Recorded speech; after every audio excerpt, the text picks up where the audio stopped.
ძალიან მნიშვნელოვანი და საჭირო შეხვედრა იყო გერმანიის ფედერალურ კანცლერთან ქალბატონ მერკელთან. განხილული იქნა ძალიან მნიშვნელოვანი საკითხები, რომელიც უკავშირდება უპირველეს ყოვლისა ორმხრივი ურთიერთობების განვითარებას და დაისახა ძალიან კონკრეტული მოსაზრებები აი ამ ურთიერთობების კიდევ უფრო გასაღრმავებლად, რაც გამოიხატება როგორც ეკონომიკურ თანამშრომლობის გაძლიერებაში, ტურიზმის მიმართებით გაძლიერებაში და სხვა მიმართულებებში.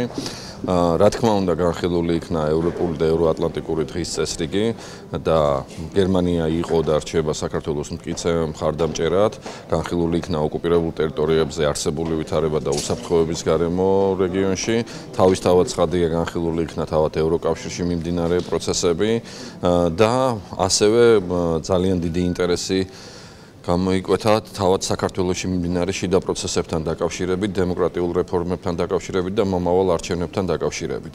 შეიძლება ითქვას, რომ საქართველოს ჰქონდა და კვლავაც ექნება მომავალში გერმანიის ძალიან მტკიცე მხარდაჭერა იმისათვის, რომ ყოველივე ის, რაც გათვალისწინებულია საქართველოს დემოკრატიზაციის დღის წესრიგით, ევროპული და ევროატლანტიკური მიმართულებით, ეს პროცესები წავიდეს კიდევ უფრო ინტენსიურად და ის განვითარება, რა გზაზედაც დგას საქართველო, ამას ძალიან მალე კონკრეტული შედეგები მოყავს.